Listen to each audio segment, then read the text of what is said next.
નમસ્કાર વિદ્યાર્થી મિત્રો, ધોરણ 11 અર્થશાસ્ત્ર વિષયમાં પ્રકરણ 2 મૂળભૂત ખ્યાલો અને સંકલ્પનાઓ ફંડામેન્ટલ કોન્સેપ્ટ્સ એન્ડ ટર્મિનોલોજીસ, આ ચેપ્ટર આપણે સમજી રહ્યા છીએ. આજે આપણે એક નવા ક્વેશ્ચનની શરૂઆત કરવી છે. વ્યાપાર ચક્રનો અર્થ આપી તેના આધારે વ્યાપાર ચક્રના તબક્કાઓ સમજાવો. વ્યાપાર ચક્રનો અર્થ આપવાનો છે અને એના આધારે વ્યાપાર ચક્રના જે મહત્વના તબક્કાઓ છે, તેજી, ઓટ, મંદી, સુધારણા, તેજી, ઓટ, મંદી, સુધારણા, આ વ્યાપાર ચક્રના જે મહત્વના તબક્કાઓ છે એના વિશેની અહીં આપણે વિસ્તૃત ચર્ચા કરવાની છે.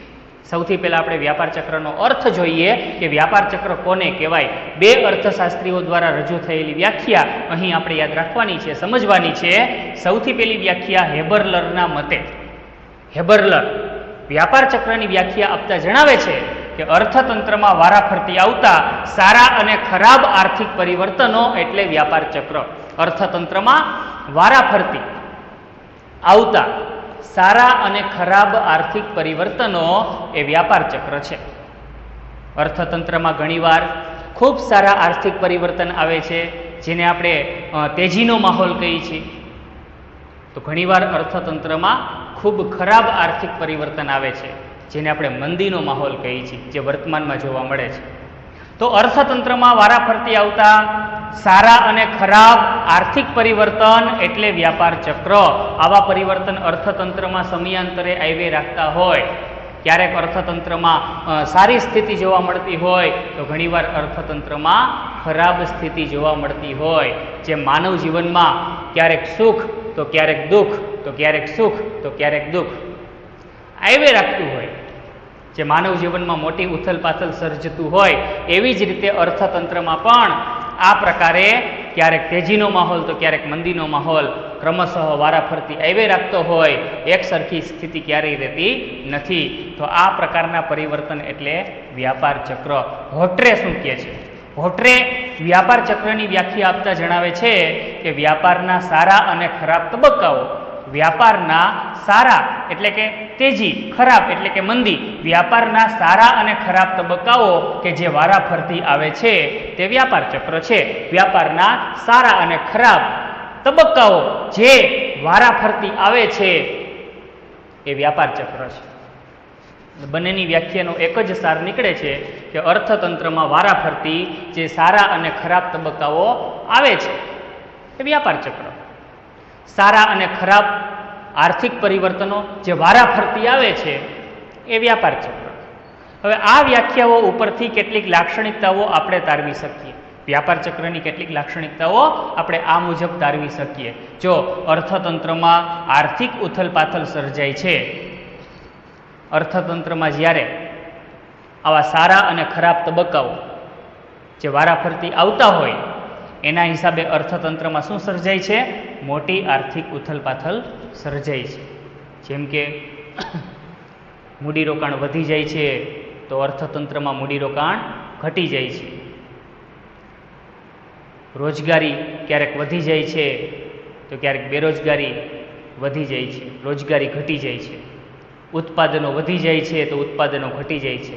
માંગ વધી જાય છે તો માંગ ઘટી જાય છે. આ સ્થિતિ સર્જાય છે એટલે કે અર્થતંત્રમાં આર્થિક ઉથલપાથલ સર્જાય છે. આ પ્રકારના ચક્રીય પરિવર્તન, વ્યાપાર ચક્રીય પરિવર્તનોને લીધે આર્થિક ઉથલપાથલ સર્જાય છે. મેં કીધું એમ, ક્યારેક માંગ વધી જવી તો ક્યારેક માંગ ઘટી જવી, ક્યારેક ઉત્પાદનો વધી જવા તો ક્યારેક ઉત્પાદનો ઘટી જવા, ક્યારેક રોજગારી વધી જવી તો ક્યારેક રોજગારી ઘટી જવી, મૂડીરોકાણો ક્યારેક વધી જવા તો ક્યારેક મૂડીરોકાણો ઘટી જવા. આ પ્રકારની ઉથલપાથલની સ્થિતિ અર્થતંત્રમાં સર્જાય છે. બીજું, અર્થતંત્રમાં સારા અને ખરાબ એવા બે વ્યાપાર તબક્કાઓ જોવા મળે છે. મેં કીધું એમ, ક્યારેક તેજીનો માહોલ હોય તો સારો વ્યાપાર ચક્રીય તબક્કો, અને ક્યારેક અર્થતંત્રમાં મંદીનો માહોલ હોય તો ખરાબ વ્યાપાર ચક્રીય તબક્કો. એટલે મૂળભૂત રીતે જોઈએ તો આવા બે વ્યાપાર ચક્રીય તબક્કાઓ અર્થતંત્રમાં વારાફરતી આવતા જોવા મળે છે. આ વાત. ત્રીજું, મૂળભૂત રીતે અર્થતંત્રમાં વપરાશને પરિણામે ઉદ્ભવતી માંગના પરિવર્તનો છે. આ પરિવર્તનો જે છે, તેજીનો માહોલ તો ક્યારેક મંદીનો માહોલ, તો ક્યારેક તેજી તો ક્યારેક મંદી, તો ક્યારેક તેજી તો ક્યારેક મંદી. તો આ પ્રકારના જે પરિવર્તન છે એ શેના લીધે ઉદ્ભવે છે? તો કે મૂળભૂત રીતે અર્થતંત્રમાં વપરાશને પરિણામે ઉદ્ભવતી જે માંગ છે એના આ પરિવર્તન છે. જો લોકોનો વપરાશ વધી જાય, લોકો દ્વારા વસ્તુઓ અને સેવાઓની માંગ વધી જાય તો તેજીની સ્થિતિ સર્જાય, અને જો લોકોનો વપરાશ અર્થતંત્રમાં લોકોનો વપરાશ ઘટી જાય, લોકો દ્વારા વસ્તુઓ અને સેવાઓની થતી માંગ ઘટી જાય તો મંદીનો માહોલ છે. એટલે માંગનું પરિણામ છે આ. અર્થતંત્રમાં વપરાશને લીધે જે માંગ ઉદ્ભવે છે આ એના પરિવર્તન છે. ક્યારેક માંગ વધી જવી તો ક્યારેક માંગ ઘટી જવી. તેજીનો માહોલ હોય તો વસ્તુઓ અને સેવાઓની માંગ વધી જાય છે, મંદીની સ્થિતિ હોય તો વસ્તુઓ અને સેવાઓની માંગ ઘટી જાય છે. એટલે આ છે એ માંગમાં આવતા પરિવર્તન છે. વપરાશને લીધે જે માંગ ઉદ્ભવે છે એમાં આવતા આ પરિવર્તન છે. અને છેલ્લી વાત કે આવી વ્યાપાર ચક્રીય ઉથલપાથલ સરખા સમયાંતરે ઉદ્ભવતી નથી. આવી વ્યાપાર ચક્રીય ઉથલપાથલનો જે સમયગાળો છે ફિક્સ ન હોય, સરખો ન હોય. એવું ચોક્કસ કહી ન શકાય કે અર્થતંત્રમાં જે તેજીની સ્થિતિ છે એ કેટલા સમયગાળા માટે રહેશે, ચોક્કસ સમય કહી શકાતો નથી. એ જ રીતે જો અર્થતંત્રમાં મંદીની સ્થિતિ આવે છે તો આ મંદીની સ્થિતિ કેટલા સમયગાળા સુધી રહેશે એ પણ ચોક્કસ કહી શકાતું નથી. એટલે કે આવી જે ઉથલપાથલ છે, આવી જે તેજી અને મંદીની જે સ્થિતિ છે એ સરખા સમયાંતરે ઉદ્ભવતી નથી. એટલે કે એનો સમયગાળો ફિક્સ હોતો નથી. ક્યારે તેજી આવશે, ક્યારે મંદી આવશે, ચોક્કસ કહી શકાય નહીં. તેજી કેટલા સમયગાળા માટે રહેશે, મંદી કેટલા સમયગાળા માટે રહેશે, ચોક્કસ રીતે કહી શકાય નહીં. તો આ પ્રકારની લાક્ષણિકતાઓ આપણે અર્થને આધારે તારવી શકીએ કે અર્થતંત્રમાં આર્થિક ઉથલપાથલ સર્જાય છે, અર્થતંત્રમાં સારા અને ખરાબ એવા બે વ્યાપાર તબક્કાઓ જોવા મળે છે. મૂળભૂત રીતે અર્થતંત્રમાં વપરાશને લીધે જે ઉદ્ભવતી માંગ છે એના આ પરિવર્તન છે, અને વ્યાપાર ચક્રીય ઉથલપાથલ સરખા સમયાંતરે જોવા મળતી નથી. આ પ્રકારની લાક્ષણિકતાઓ આપણે અર્થને આધારે તારવી શકીએ. હવે આપણે વ્યાપાર ચક્રના જે મહત્વના તબક્કાઓ છે, તેજી, ઓટ, મંદી અને સુધારણા, આ તબક્કાઓ વિશેની હવે આપણે વિસ્તૃત ચર્ચા કરવી છે. તો એ જોઈએ. હવે આપણે વ્યાપાર ચક્રના તબક્કાઓની વિસ્તૃત ચર્ચા કરવી છે. Stages of A trade cycle. વ્યાપાર ચક્રના તબક્કાઓ, stages of A trade cycle. વ્યાપાર ચક્રના તબક્કાઓ, મુખ્ય તબક્કાઓ કેટલા છે? 4. તેજી, ઓટ, મંદી અને સુધારણા. વ્યાપાર ચક્રના આ ચારેય મહત્વના તબક્કાઓ દરમિયાન અર્થતંત્રમાં કઈ સ્થિતિ ઉદ્ભવે છે, આ તબક્કાઓ દરમિયાન અર્થતંત્ર કેવી પરિસ્થિતિમાંથી પસાર થાય છે એના વિશેની આપણે ડિટેલમાં વાત કરશું.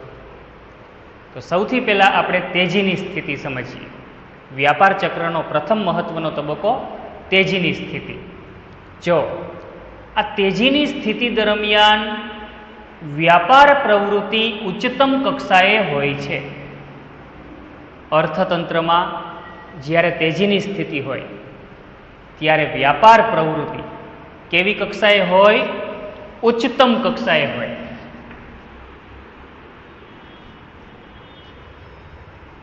લોકો દ્વારા વસ્તુઓ અને સેવાઓનો વપરાશ વધી ગયો હોય અને સામે માંગ પણ ઊંચી હોય.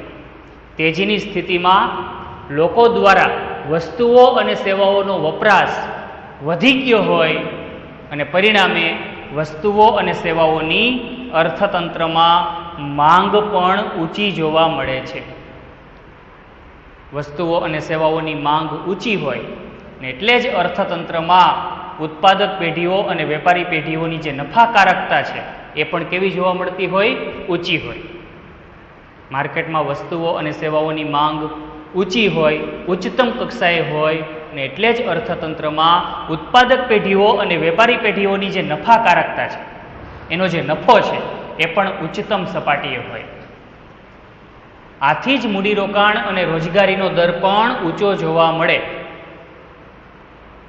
ઉત્પાદક પેઢીઓ અને વેપારી પેઢીઓ વસ્તુઓ અને સેવાઓનું ઉત્પાદન વધારવા માટે વધુ માત્રામાં મૂડીરોકાણ કરતા હોય, વધુ શ્રમિકોને કામે લગાડતા હોય, ઉત્પાદન પ્રવૃત્તિ ઝડપી શક્ય બને, ઉત્પાદનમાં ઝડપી વધારો શક્ય બને, એટલે વધુ માત્રામાં શ્રમિકોને કામે લગાડવામાં આવતા હોય એટલે મૂડીરોકાણ અને રોજગારી એના જે દર છે એ પણ તેજીની સ્થિતિમાં કેવા જોવા મળતા હોય? ઊંચા જોવા મળતા હોય. એટલે તેજીની સ્થિતિ હોય ત્યારે આ પ્રકારની સ્થિતિ જોવા મળતી હોય. વસ્તુઓ અને સેવાઓની જે માંગ છે એ ઊંચી જતી હોય ને એટલે જ એની જે કિંમત છે એ પણ વધતી જતી હોય. નફાકારકતા ઊંચી હોય, મૂડીરોકાણ અને રોજગારીનો દર પણ ઊંચો હોય. આ પ્રમાણે આપણે તેજીનો તબક્કો યાદ રાખશું. ફરીથી, વ્યાપાર પ્રવૃત્તિ કેવી કક્ષાએ હોય? ઉચ્ચતમ કક્ષાએ હોય. એટલે કે લોકો દ્વારા વધુ વપરાશ થતો હોય, લોકોની માંગને પહોંચી વળવા માટે લોકો દ્વારા વધુ માંગ થતી હોય, માંગ ઊંચી હોય, લોકોની માંગને પહોંચી વળવા માટે ઉત્પાદક પેઢીઓ વધુ માત્રામાં ઉત્પાદન કરતી હોય, વધુ મૂડીરોકાણો કરતી હોય, વધુ શ્રમિકોને કામે લગાડતી હોય, રોજગારીનો દર ઊંચો જોવા મળે અને નફાકારકતા પણ કેવી હોય? ઊંચી હોય, પોઝિટિવ વાતાવરણ જોવા મળતું હોય તો આ તેજીનો માહોલ. આ માહોલ કાયમી નથી. આ તેજીની સ્થિતિ છે એ અર્થતંત્રમાં કાયમી નથી. ધીમે ધીમે આમાં ઘટાડો થાય, ઓટની સ્થિતિ આવે. તેજીની સ્થિતિ પૂરી થાય પછી અર્થતંત્રમાં ઓટની સ્થિતિ જોવા મળે. ઓટની સ્થિતિમાં શું થાય? ઓટની સ્થિતિ અર્થતંત્રમાં સર્જાય ત્યારે અર્થતંત્રમાં કેવો માહોલ હોય એના વિશેની હવે આપણે વાત કરીએ. જો વધુ નફાની અપેક્ષાએ મૂડીરોકાણો વધતા જતા હોય, ઉત્પાદક પેઢીઓ વધુને વધુ નફો પ્રાપ્ત કરવાની અપેક્ષાએ મૂડીરોકાણો વધારતી જતી હોય, આ પ્રકારનો તેજીમાં માહોલ હોય, બધાને ખ્યાલ છે, બરાબર? કે વધુ નફાની અપેક્ષાએ મૂડીરોકાણો વધતા જતા હોય અને પરિણામે આવા જે ઉત્પાદનના સાધનો છે એની માંગ વધતી હોય. ઉત્પાદક પેઢીઓ ઉત્પાદન વધારવા માટે ઉત્પાદનના સાધનોની વધારે માંગ કરતા હોય. જમીન, મૂડી, શ્રમ, નિયોજક જેવા ઉત્પાદનના જે સાધનો છે એની વધુ માંગ હોય. માંગ વધતા તેની કિંમતો છે એ વધતી જતી હોય. માંગ વધતા એની જે કિંમતો છે, ઉત્પાદનના સાધનોની જે કિંમતો છે એ ઊંચી જતી હોય. જમીન, મૂડી, શ્રમ વગેરેની જે કિંમત છે એ ઊંચી જતી હોય. આવા ઉત્પાદનના સાધનોની કિંમતો વધવા લાગે એટલે ઉત્પાદન ખર્ચમાં પણ વધારો થાય. ઉત્પાદક પેઢીનો જે ઉત્પાદન ખર્ચ છે એ પણ વધી જાય. જો ઉત્પાદનના સાધનોની કિંમતો વધી જાય એટલે ઉત્પાદક પેઢીનો જે ખર્ચ છે, ઉત્પાદન ખર્ચ, એ પણ વધી જાય અને પરિણામે નફાકારકતામાં શું થઈ જાય? ઘટાડો થઈ જાય. આ સ્થિતિ જોવા મળે. ઓટ દરમિયાન આ સ્થિતિ જોવા મળે. બીજી બાજુ લોકોનો વપરાશનો વધારો ધીમો પડતો છે. લોકો દ્વારા જે વસ્તુઓ અને સેવાઓની માંગ થાય છે, લોકો દ્વારા વસ્તુઓ અને સેવાઓનો જે વપરાશ થાય છે એ વપરાશનો વધારો પણ ધીમે ધીમે ધીમો પડતો જતો હોય. અર્થતંત્રમાં નરમાઈ આવતી જતી જોવા મળતી હોય. માંગ અને વપરાશમાં ધીમે ધીમે ઘટાડો થાય છે. નવા મૂડીરોકાણો આકર્ષાતા નથી. ઉત્પાદન વધારવા માટે જે નવા મૂડીરોકાણની વાત આવે એ નવા મૂડીરોકાણો બંધ થઈ જાય છે. આ સ્થિતિ ઓટમાં જોવા મળે. ફરી પાછું આપણે ઓટની સ્થિતિની વાત કરી લઈએ. ઓટ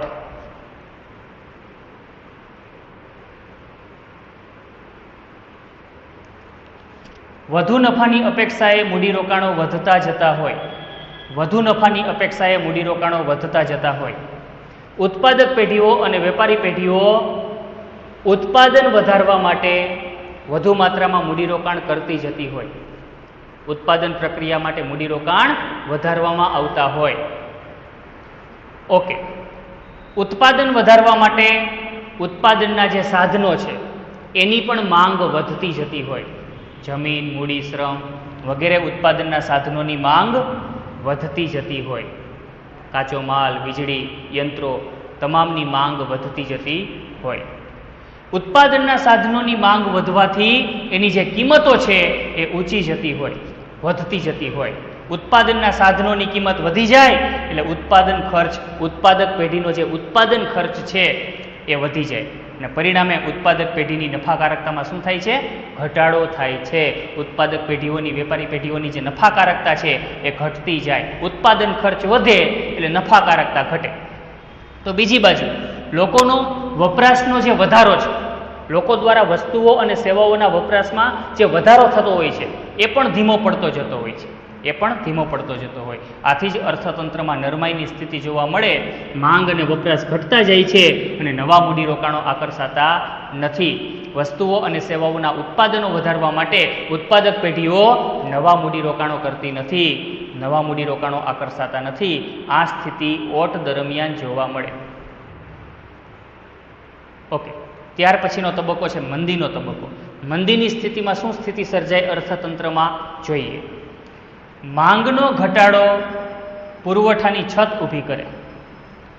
અર્થતંત્રમાં જ્યારે મંદીની સ્થિતિ આવે ત્યારે લોકો દ્વારા વસ્તુઓ અને સેવાઓની જે માંગ છે એ ઘટી જાય છે, અને માંગનો ઘટાડો વસ્તુઓ અને સેવાઓના પુરવઠાની શું ઊભી કરે છે?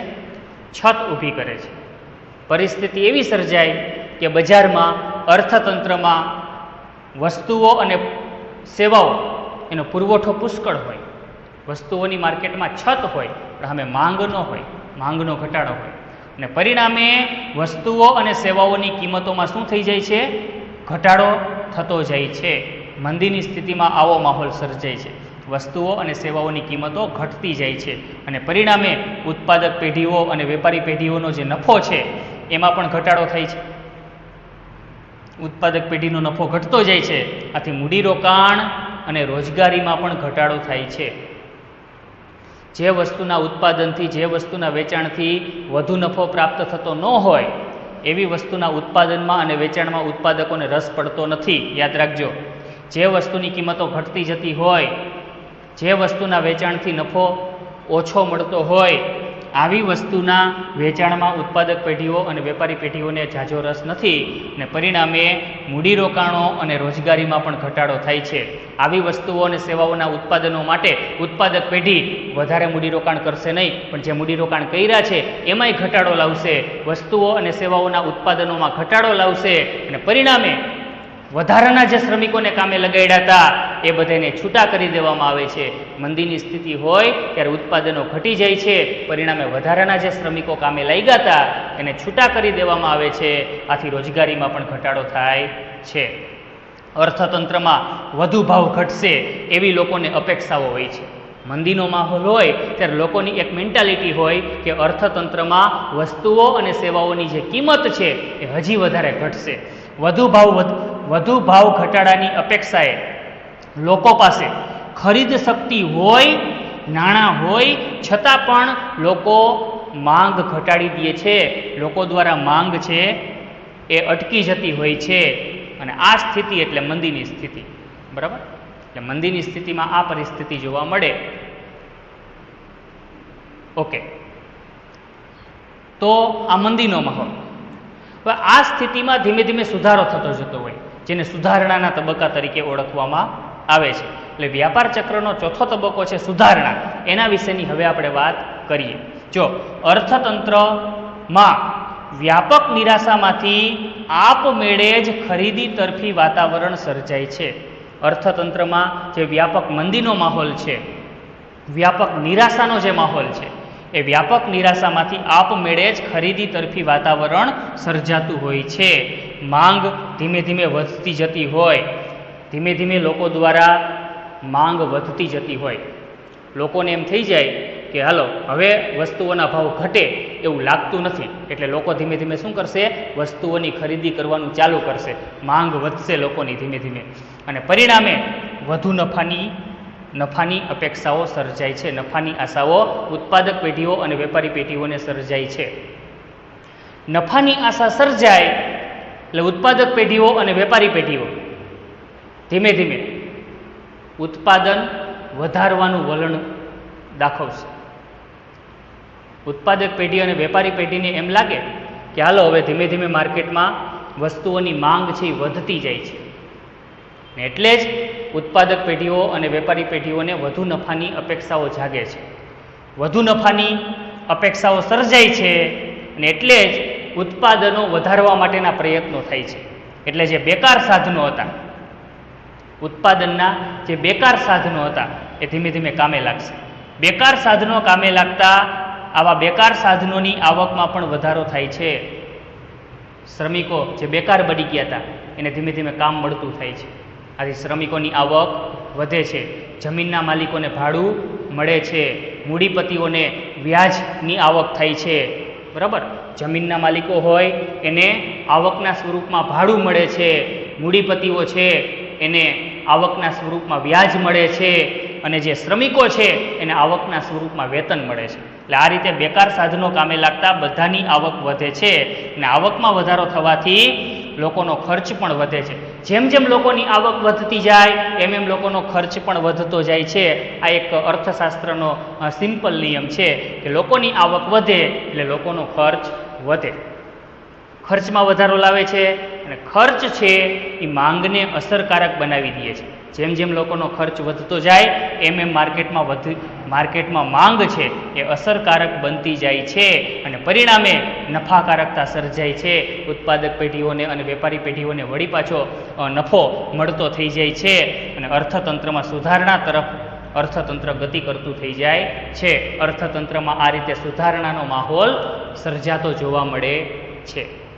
એટલે કોઈ પણ અર્થતંત્ર કે જ્યાં માંગ અને પુરવઠા આધારિત અર્થતંત્ર હોય ત્યાં આ પ્રકારના ચક્રીય તબક્કાઓ સમયાંતરે આવતા જોવા મળતા હોય છે.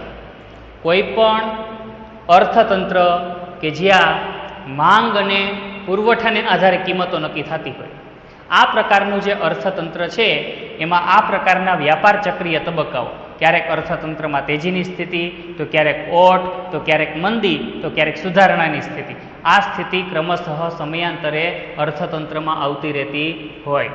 આ કોઈ પણ સ્થિતિ હોય એનો સમયગાળો ફિક્સ નથી, પણ સમયાંતરે આ ચક્રીય પરિવર્તનો અર્થતંત્રમાં આવતા રહેતા હોય. આને જ આપણે વ્યાપાર ચક્રના તબક્કાઓ તરીકે ઓળખી શકીએ.